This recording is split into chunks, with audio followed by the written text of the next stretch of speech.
A confined space is any area that's large enough for a person to enter and perform work, but is not designed for continuous occupancy. These spaces typically have limited access or exit points, such as tanks, sewers, or silos. While these spaces can be useful for certain tasks, they also pose serious hazards, so it's critical to follow the proper safety protocols. Common hazards in confined spaces include toxic atmospheres such as harmful gases or low oxygen levels. Engulfment, where materials like grain, liquids, or sand can trap or suffocate a person. Physical hazards such as moving parts or poor visibility.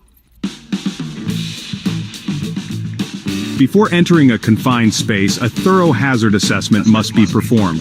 This includes checking the atmosphere for safe oxygen levels and any harmful gases.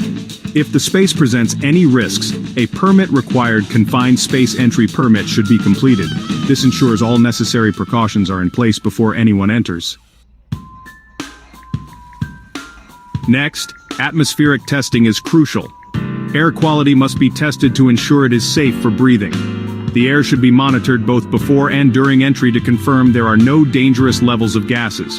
If the atmosphere is unsafe, ventilation should be used to make the air breathable. Ventilation systems should be active and functioning before anyone enters.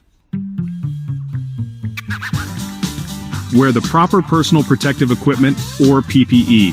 Depending on the risks, this could include a helmet, gloves, protective clothing, a respirator, and a safety harness.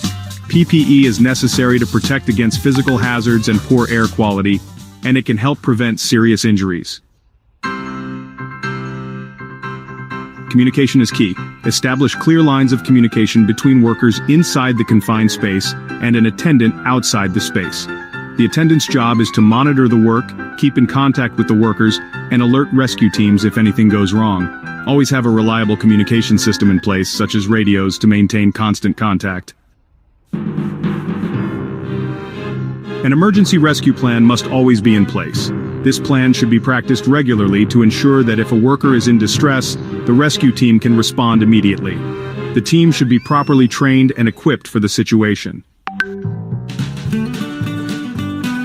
In summary, confined space entry can be safe when the proper procedures are followed. Always assess the space for hazards, test the air, wear the correct PPE, ensure communication is maintained, and have a well-prepared rescue plan in place. Never compromise on safety. Confined space work should always be taken seriously.